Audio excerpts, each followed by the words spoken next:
So this is the question number 6 from 2017. So let's start with question number 6. Consider the following scenario related to the development of a library information system. The librarian proposed to introduce a new computer's information system to manage its operations. Anwar identified the requirements.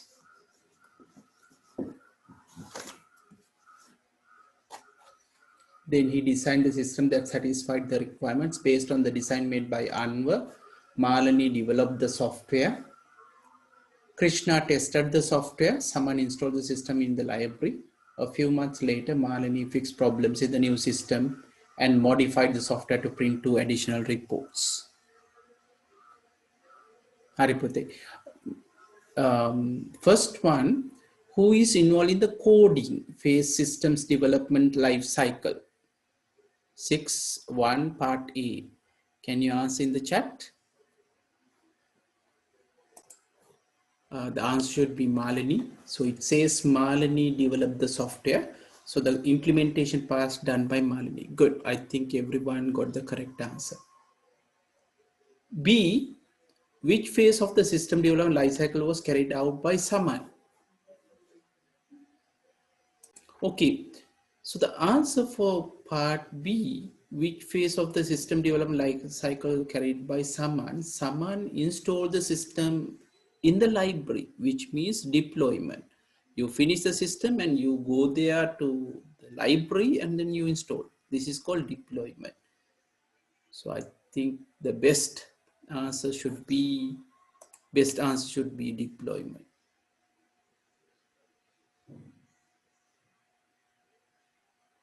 Okay, let's move on to the next one. Which phase of the system development life cycle was carried out by Krishna? Now, answer for this is Krishna tested the software, which means is the testing, right? So that's the phase you are in. And there are 4 types of testing we have discussed. Can you tell me, what are the 4 types of testing we are going to perform usually?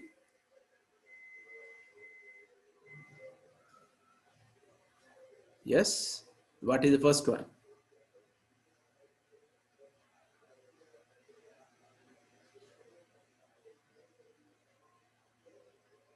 We have unit testing, then integrated system testing, then system testing, and then acceptance test, right? So I hope you remember. Okay, let's move to the D. Write 2 different methods that Anwar can use to understand the requirements of the proposed system. 2 different methods to understand the requirements. The answers for this is like 2 different methods to understand the requirements. So it could be interviewing, questionnaires, prototypes that you build, the complete, the shape of a working model, right? And interviewing, and then document inspections or observation. So all these could come under identifying the system requirements. So these are the activities, so you can use different methods. Last one. Anwar assessed whether the new system is able to run with the available computers in the library. What feasibility was accessed in this scenario? This is, I think, out of syllabus. Now, feasibilities, there are different types of feasibilities were there.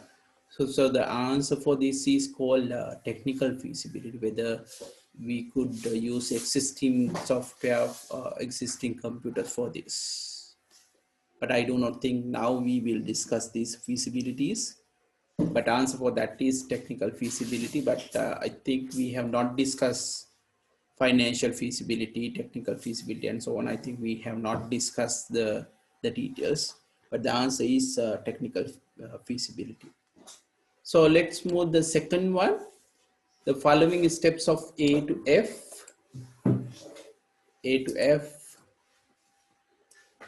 shows the process of visiting www.ni.lk by a user. So we have given a set of phases, and then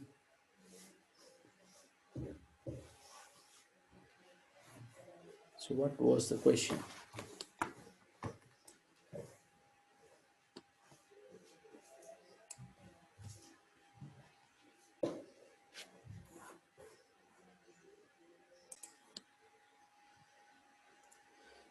So we have given A to F. A is request to translate ni.lk to IP address.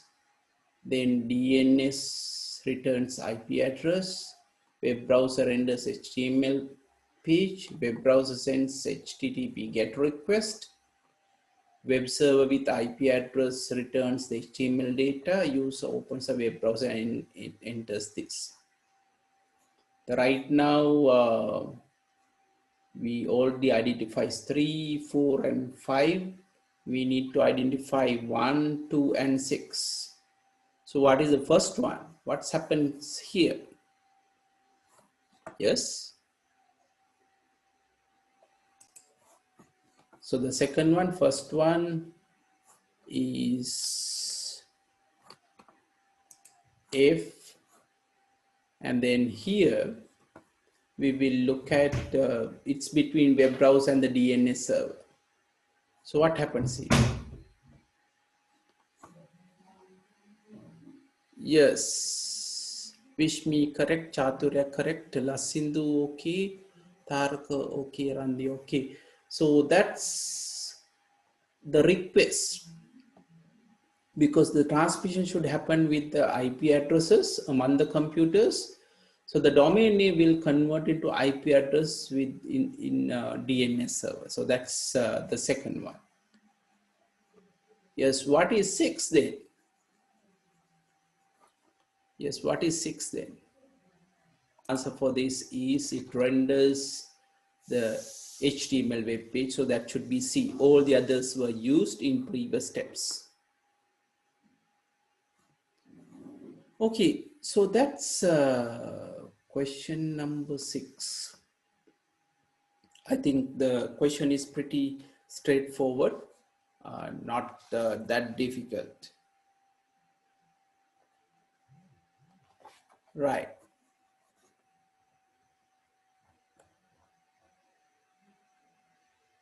So now we have complete 3, 6, 7. How about question number 5? Let's move to question number 5.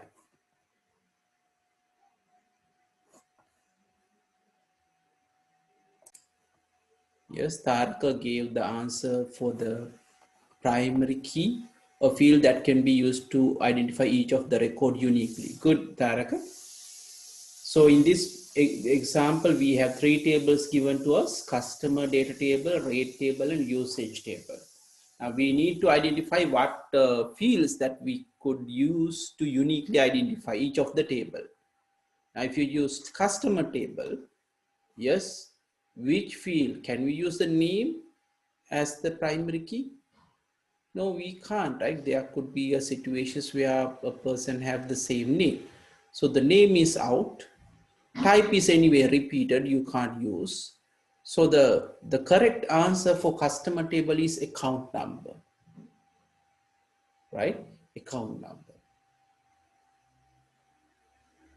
Then if you go to the rate table again, the rate type is the primary key, because the rate could be the same or you will have the same value. So that type is the primary key for rate. Okay, the most difficult one I think is usage table. Can we use month as the primary key? Month itself? No, we can't. You will see the months are repeating. So you can't use month alone. Can you use account number? Again, no, you will see the account number also repeats. And number of units also could be repeated. So you cannot use any of these individually. So what do you think? What should be the primary key for usage table then? Yes.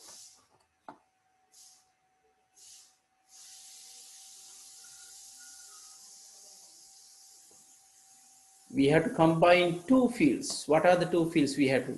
Yes. Nilana gave the answer. So month, and it's not units, Nilana. So it should be the account number. The customer for month, how many units you are going to take, right? Consume for each month. So take down the answer for the usage table. Usage table, you have both month and account number.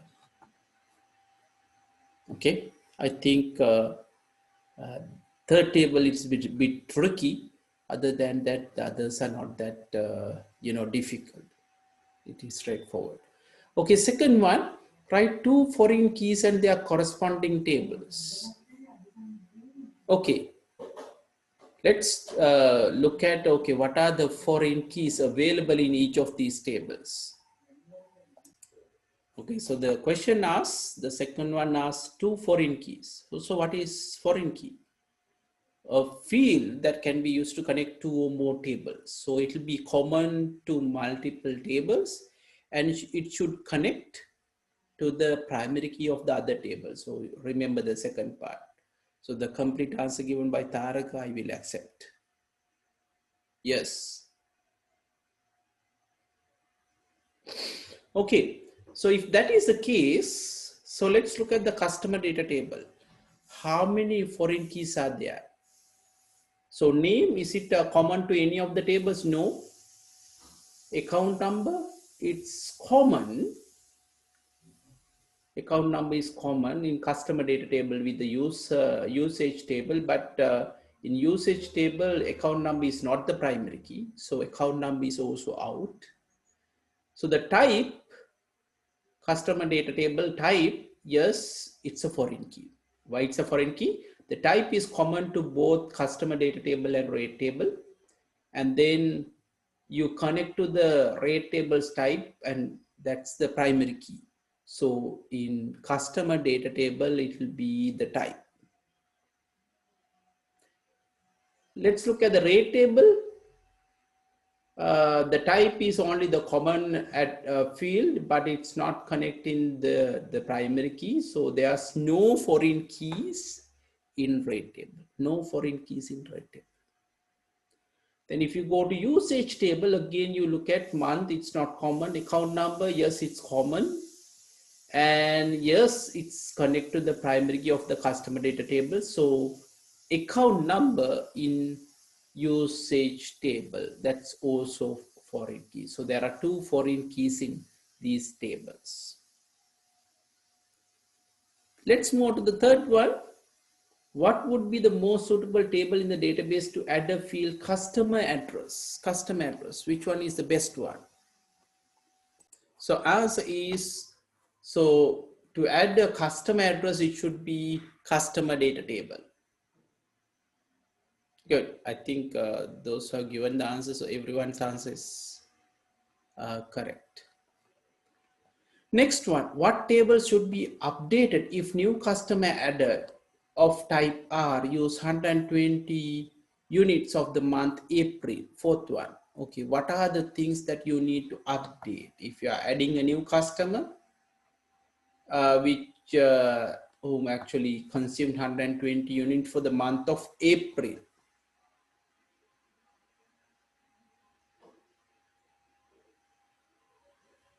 Yes.